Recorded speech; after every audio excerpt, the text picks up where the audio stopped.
En esta mañana, sabe que es una costumbre a veces no estar atento. Uno está, está físicamente acá y la cabeza en otro lado y no está atendiendo las cosas. Hoy hay algo muy serio que vamos a reflexionar en la palabra, porque aunque no lo sepan, los creyentes, hay dos tipos de creyentes. Como hay salvos y hay condenados, hay creyentes que están viviendo en bendición y otros que están viviendo en maldición. No hay un punto intermedio como la palabra del Señor lo enseña, ¿no? Habrá salvo y condenado. Unos van a ser echados al lago de fuego y azufre y otros serán llamados, venid, benditos de mi Padre. Y esa realidad es una realidad seria, porque las cosas de Dios son cosas serias. Hoy yo lo voy a invitar, pero le pido por sobre todo, otra reunión tal vez esté con su mente en otro lado si quiere, pero hoy preste atención porque el mensaje es muy serio. Una carta que el apóstol Pablo le escribe a los Gálatas, ya lo hemos visto, si quiere lo puede ir buscando, Gálatas, si no atienda directamente la predicación, quédese tranquilo que yo le voy a leer la Biblia, no le voy a inventar los pasajes. Como ya lo hemos visto, no había una iglesia de Gálatas.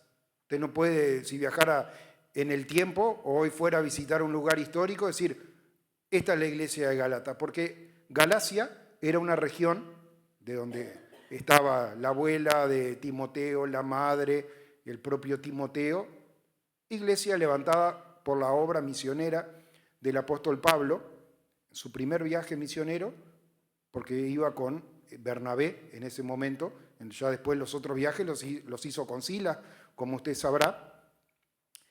Y había 3 localidades conocidas, Listra, Derbe y Coño, y otra que no conocemos tanto, pero que estaba en Galacia, que era Antioquía de Pisidia.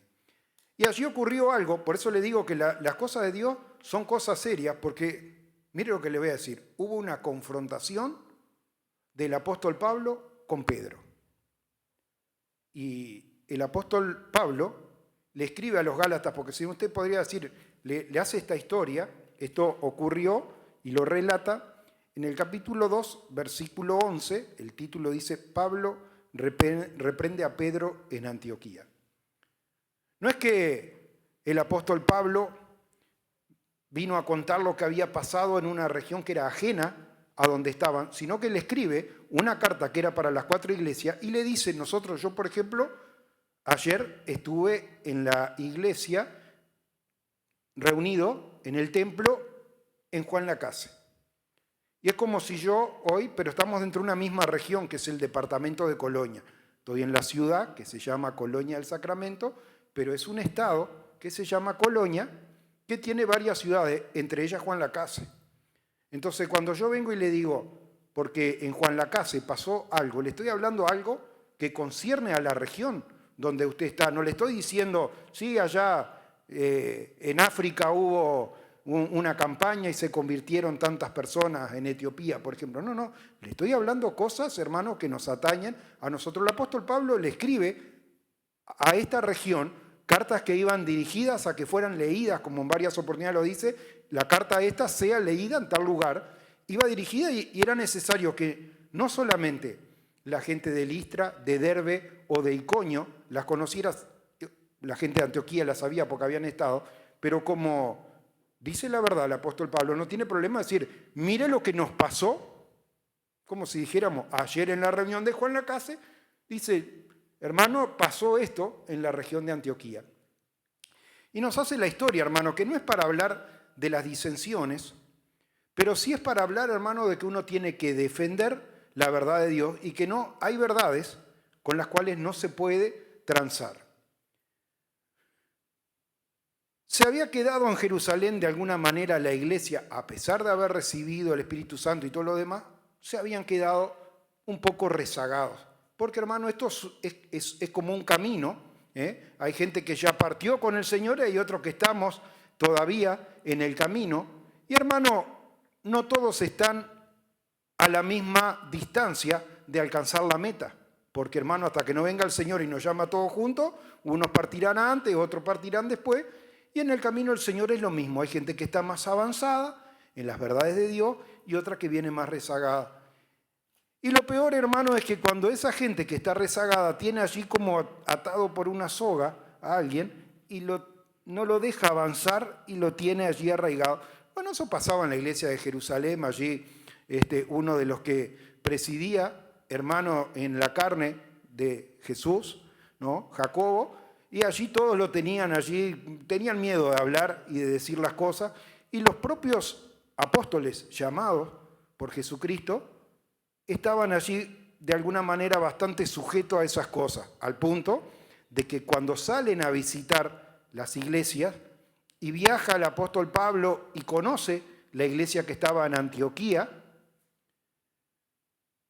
se reúne con todos los hermanos y se goza y cantan juntos, comen juntos, todo lo demás, pero llegó una comitiva de Jerusalén y entonces Pedro dejó de estar. Lo que hacía antes, como si usted dijera, normalmente usted canta, toca un instrumento, hace algo, y después porque viene alguien que usted conoce y dice, no, yo me voy a quedar como que yo no comparto las cosas y me voy a sentar atrás y no voy a cantar y no voy a aplaudir. Le quiero plantear, hermano, lo que estaba pasando.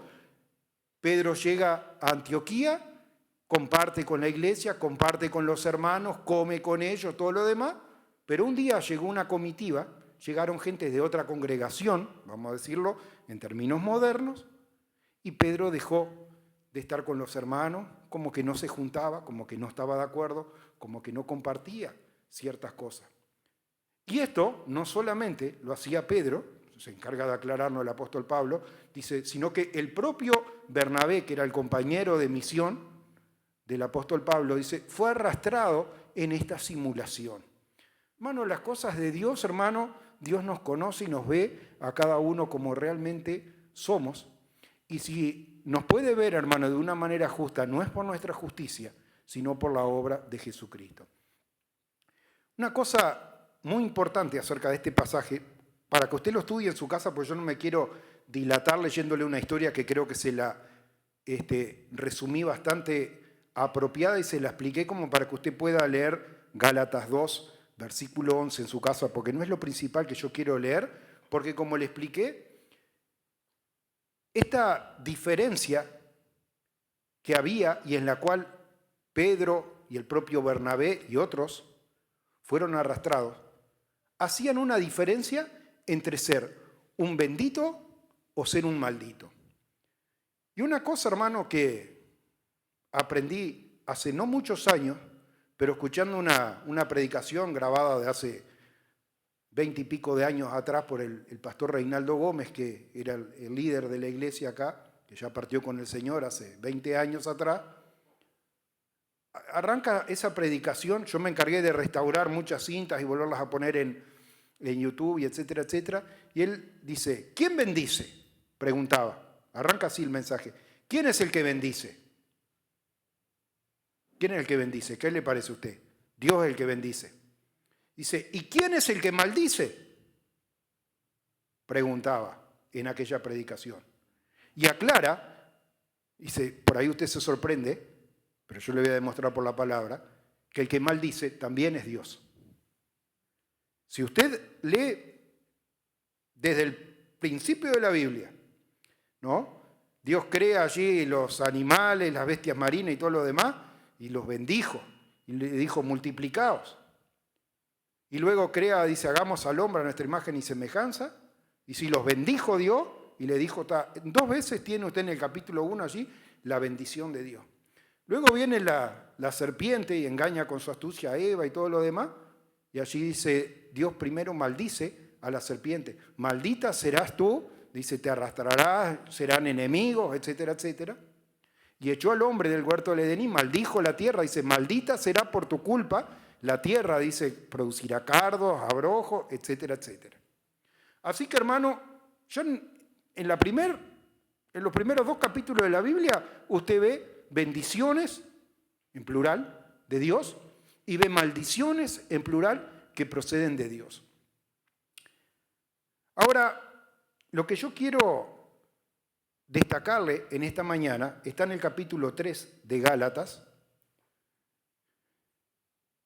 porque ¿por qué motivo menciona el apóstol Pablo lo que había pasado con Pedro?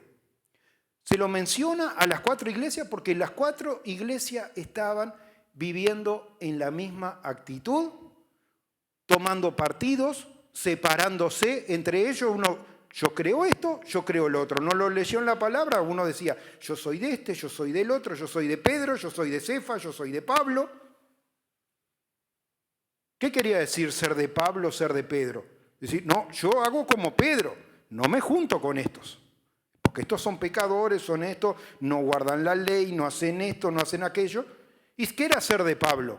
Era decir, somos salvos por medio de la fe. Y el apóstol Pablo viene y llama la atención allí en esa carta y le dice, no se equivoque, no hay Pedro, Pablo, ni Juan, ni nadie, sino que toda la salvación procede de Jesucristo. Somos de Jesucristo. Porque ¿quién es el que nos compró con su sangre? Jesucristo es el que nos compró por su sangre. Ahora,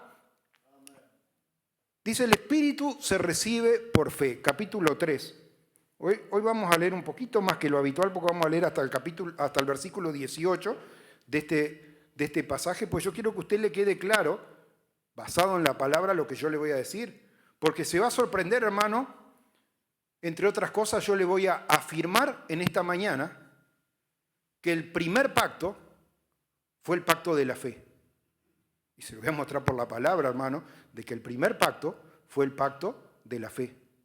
Y la ley vino 430 años después, y dice el apóstol Pablo, una ley que se introdujo 430 años después no puede anular algo que fue ratificado por Dios. ¿Qué es lo que fue ratificado por Dios? Es decir, Dios le puso el sello y dijo, esto es así y no se cambia. La promesa que Dios le hizo a Abraham.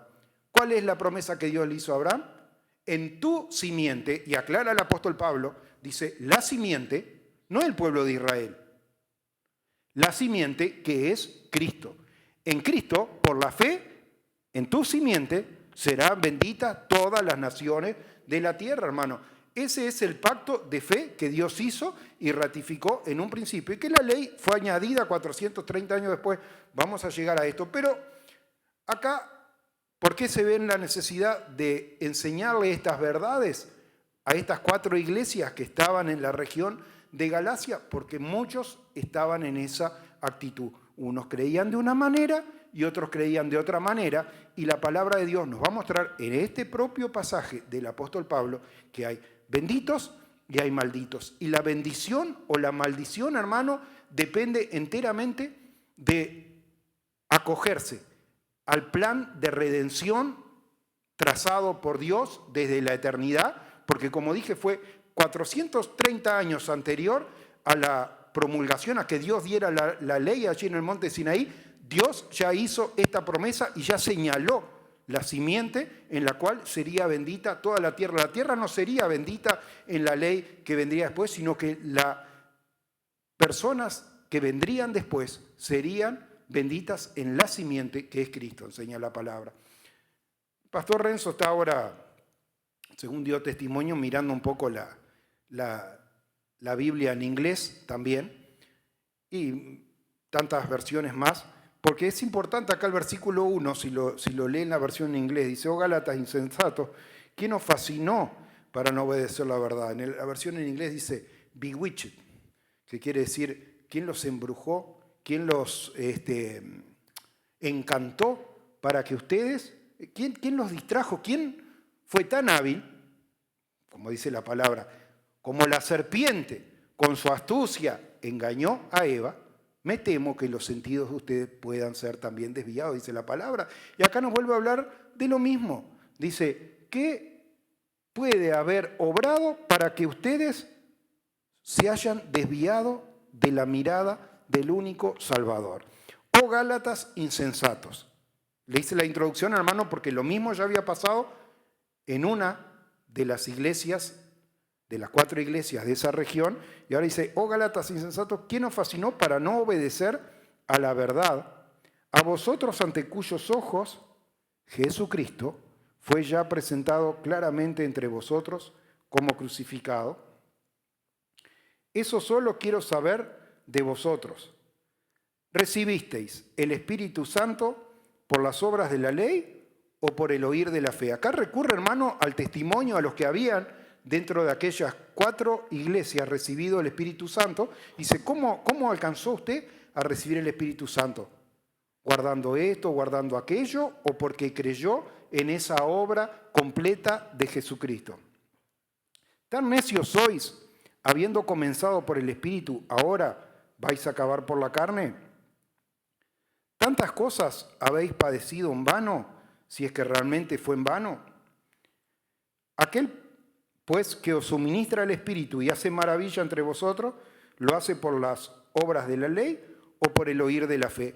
Y acá se ve obligado a recurrir, porque el apóstol Pablo no negaba los padres, no negaba la ley, como él mismo enseña, la ley es santa, justa y es buena, pero solamente nos muestra, hermanos, como un espejo.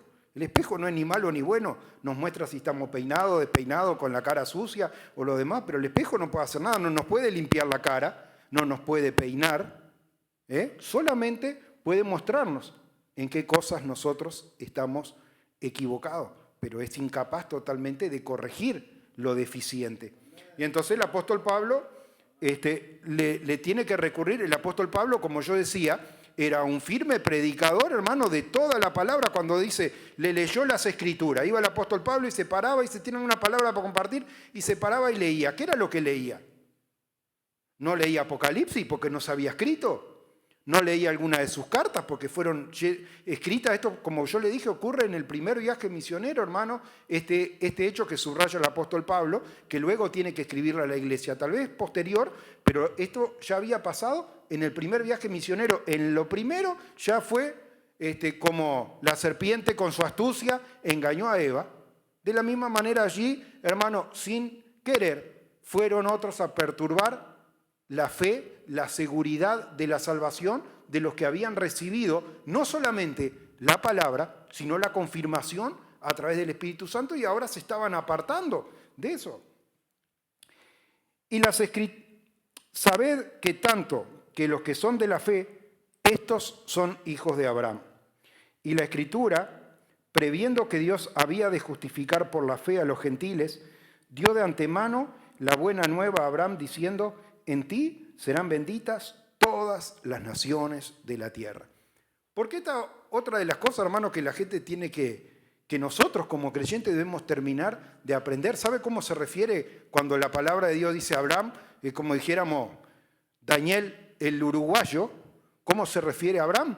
Dice Abraham el arameo, dice la palabra, ¿tá? Porque era de la región de Ur de los caldeos, hermano, y no era uruguayo porque Uruguay no existía, no era norteamericano porque Norteamérica no existía, y tampoco era Israel porque Israel tampoco existía. Israel fue el nieto de él que Dios le cambió el nombre, Jacob, y le dijo, a partir de ahora te va a llamar Israel, que tuvo 12 hijos y una hija, y que la descendencia allí formaron las distintas tribus de Israel, pero él no era israelita, y siendo, hermano, un extranjero, Dios le dice, en tu simiente serán benditas todas las naciones de la tierra.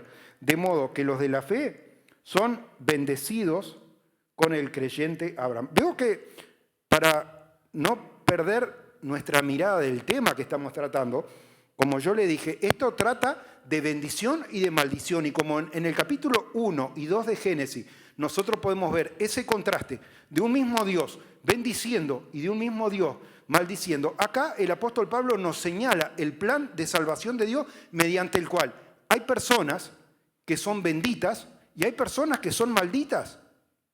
Usted se puede preguntar, dice, ¿cómo una persona es maldita? Es maldita cuando se aparta de la obra redentora de Jesucristo. ¿Sabe que Jesucristo vino y las Escrituras señalaban un montón de cosas? Y la palabra dice, por ejemplo, cuando era niño y se levanta aquella matanza que hizo Herodes y se fue a vivir a Egipto, su padre, hasta que murió aquel regente y le dijo, ahora puedes volver, le dijo en visión a José, porque ya han muerto los que procuraban la muerte del niño. Y si esto pasó para que se cumpliera lo escrito por el profeta cuando dice, de Egipto llamé a mi hijo. Así, hermano, en cada punto la Escritura señalaba cosas puntuales, ¿no? Donde Jesús dice, he aquí hoy esta Escritura se ha cumplido en medio de vosotros. Señalaba momentos puntuales en la vida de Jesucristo. Y parte de ese plan trazado de antemano de salvación por Dios era la muerte de Jesucristo. Pero no una muerte cualquiera, porque sabe que a Jesucristo trataron de matarlo más de una oportunidad. Dice, trataron de despeñarlo, pero él pasó en medio de ellos en una oportunidad que había estado predicando allá en Capernaum, no le gustó y lo quisieron tirar por el barranco, hablando en criollo. ¿Por qué? Porque Jesús no vino a ser muerto tirado en un barranco. Jesús no vino a ser muerto apedreado, ni vino a ser muerto a través de una lanza, una flecha, un arpón o lo que sea. Jesucristo vino para morir en la cruz. ¿Por qué? Porque Jesucristo, conforme llevó, dice, cargó nuestros pecados sobre sus hombros y nuestras enfermedades y nuestras dolencias, de la misma manera, enseña el apóstol Pablo, que el plan de salvación de Dios era sacar la culpa nuestra maldición, y Jesucristo se hizo maldición por nosotros siendo clavado en la cruz del Calvario. Dice, Él se hizo maldición porque, como dice la palabra, maldito es. Jesucristo, como yo le decía, no vino a morir de cualquier manera, vino a morir de una manera específica porque Él tomó nuestro pecado, tomó nuestro lugar, tomó nuestra culpa, la sentencia que nos correspondía a nosotros para Él. Y hermano, cuando una persona se aparta de su mirada del único Salvador, en vez de estar viviendo y ser un bendito de Dios, pasa a ser un maldito de Dios. Hay otro pasaje importante, yo no lo voy a tratar en esta mañana, que está en el capítulo 21 de Números, la historia de Balaam y Balac allí, un rey de Moab, que cuando el pueblo de Israel iba camino a la tierra prometida y venía conquistando todas las naciones, tuvo miedo y decidió mandar a llamar a un vidente para que le maldijese al pueblo de Israel. Y Dios le dijo, no vayas, pero él insistió y fue igual a hacer lo que Dios no quería. Pero Dios le dice, pero solamente vas a hablar lo que yo te diga. Y él lo alquiló, le pagaba, dice, yo te voy a pagar para que vayas y me le eches una maldición al pueblo.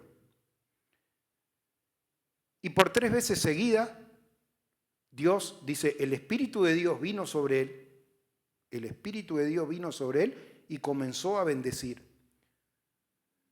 Dice, no, pero hicieron toda una serie de rituales, porque hoy la gente cree que con los rituales, si vamos a hacer esto, chorreamos un poco agua bendita, o una rosa de no sé qué, y cualquier invento, hermano, que no tiene nada que ver, hermano, porque cercano está en tu corazón, hermano, el recibir la palabra de Dios, el aceptar, el reconocer, sí, Señor Jesucristo, yo te acepto como mi Salvador suficiente, como mi Salvador suficiente.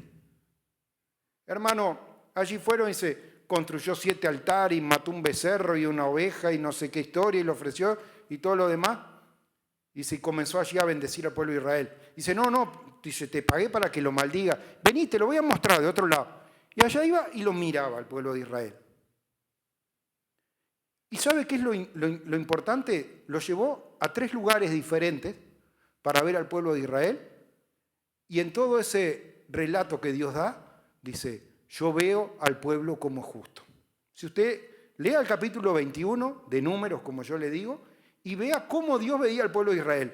Dígame la verdad, hermano.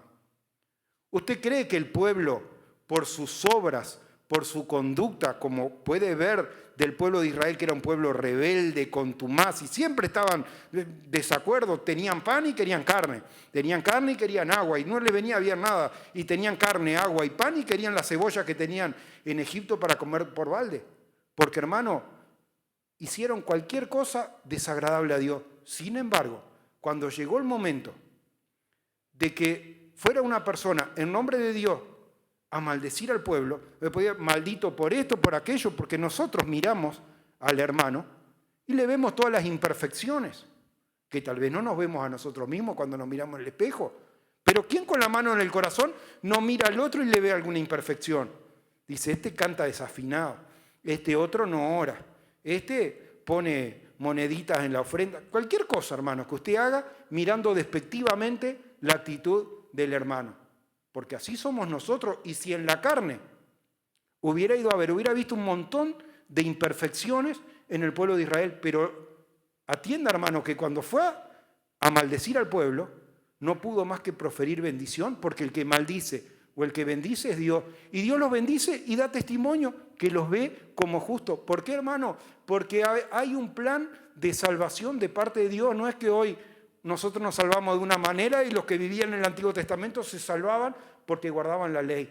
Porque siempre, hermano, la ley les mostraba cuál era el pecado, como el espejo nos muestra a nosotros cuál es nuestra deficiencia, pero luego tenían que ir y ofrecer una ofrenda y hablarle a un mediador, porque habían tenido miedo de escuchar directamente la voz de Dios, pedirle a un mediador que intercediera y pidiera.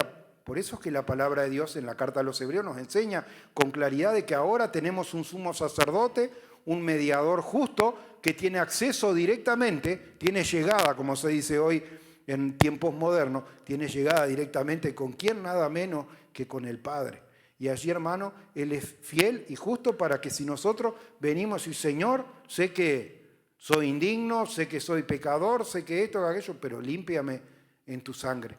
Y el Señor, hermano, hace esa obra, hermano. Él no solo cargó nuestras enfermedades, nuestras dolencias o nuestro pecado, se hizo maldición por nosotros, hermano, para que nosotros podamos ser benditos de nuestro Padre. Y acá, hermano, cuando usted analiza este pasaje que trata acerca del pacto de Abraham, va a ver la diferencia que hay, dice, para que fuese de bendición a las naciones. Es un pacto, hermano, ese pacto de la fe que hace la diferencia entre ser un bendito o ser un maldito. Y cuando uno se aparta de la fe y dice, no es suficiente, yo tengo que ayudar un poco al Señor haciendo esto, haciendo aquello, hermano, está totalmente equivocado. Hay cosas que tenemos que hacer, pero que no tienen nada que ver con la salvación de Dios, porque la salvación es un regalo de Dios y es una obra completa de Dios. Versículo 10, 3:10 de Gálatas.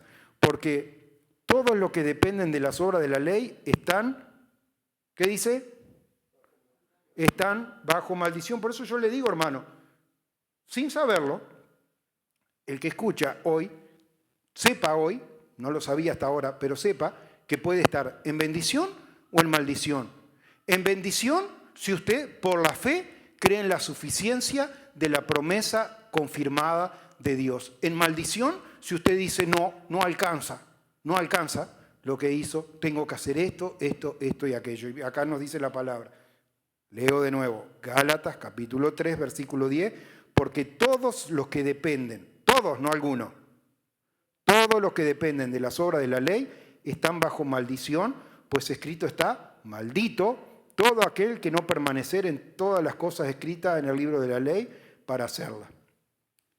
Y que por la ley ninguno se justifica para con Dios es evidente, porque dice, el justo por la fe vivirá. Y la ley no es de fe, sino que dice, el que hiciere estas cosas vivirá por ellas. Y acá el versículo que yo tengo más subrayado, el 13. Cristo nos redimió de la maldición de la ley, hecho por nosotros maldición, porque está escrito, maldito todo el que es colgado en un madero, para que en Cristo Jesús la bendición de Abraham alcanzara a todos los gentiles. ¿Vio, hermano, de nuevo? Presta atención, ¿cuántas veces en este pasaje habla de benditos y de malditos, de bendición y de maldición? Y uno piensa que el que maldice, como decía al principio y como nos enseñó hace varias décadas atrás el pastor Gómez, basado en estas propias verdades de la Escritura, uno piensa que el que maldice es algún brujo, algún curandero, algún Balaam, como la historia de Números 21, pero el que maldice o el que bendice es Dios, hermano, dependiendo de quienes se sujetan a su voluntad, aceptan el plan de Dios, le creen a Dios. Y el creer a Dios, hermano, les es contado por justicia.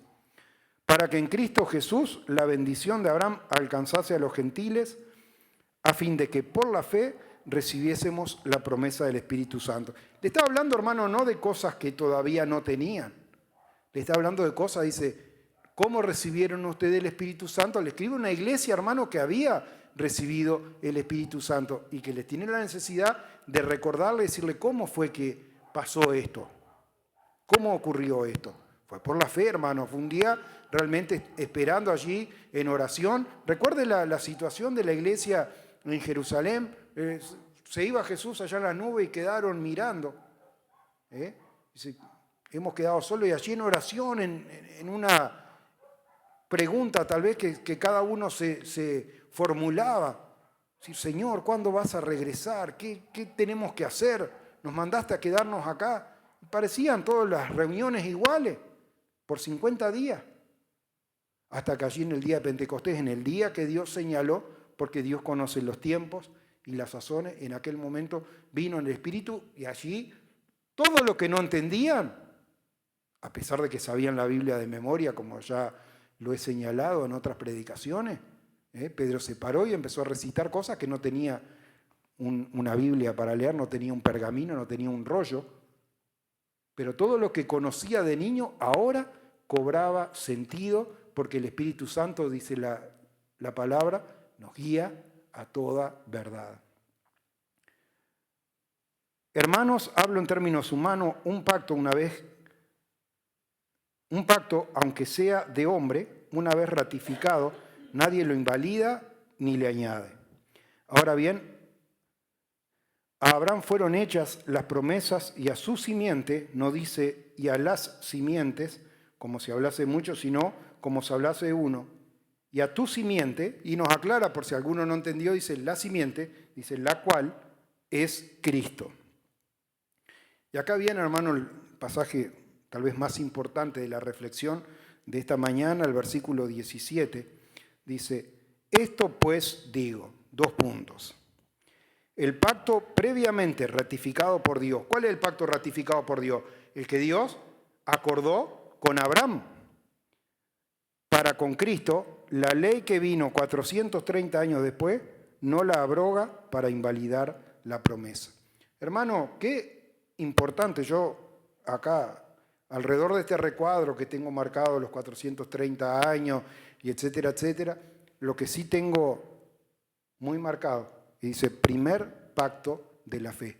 El pacto que Dios ratifica con Abraham, concerniente a su simiente y a la bendición de Dios, que vendría una vez manifestada su simiente, la cual es Cristo. Porque si la herencia es por la ley, ya no es por la promesa, pero Dios la concedió a Dios mediante la promesa. Si lee de nuevo el versículo 18, la herencia que Dios le promete a Abraham, ¿cómo la alcanza? Por medio de la promesa es alcanzada, hermano, y no por medio de la ley que aún ni siquiera había sido promulgada. Así que, hermano, concluyo esta predicación en esta mañana pidiéndole que usted realmente tome con seriedad. Si no entendió, si le quedaron puntos allí grises que no terminó de entender, vaya a la palabra, vaya a las plataformas donde publicamos las predicaciones, lo vuelva a meditar, hermano, y se dé cuenta de que hay una diferencia y hay solo 2 tipos, como hay salvos y hay condenados, hay benditos y hay malditos. Y maldito, hermano, es aquel que no se doblega al plan de salvación de Dios, no se acoge a ese plan, que es un plan no por méritos, sino por fe, como Abraham fue llamado, no porque era mejor o por ninguna otra cosa, creyó a Dios y eso lo justificó, le fue contado por justicia, dice la palabra. Que Dios los bendiga, lo dejo acá con el pastor Renzo.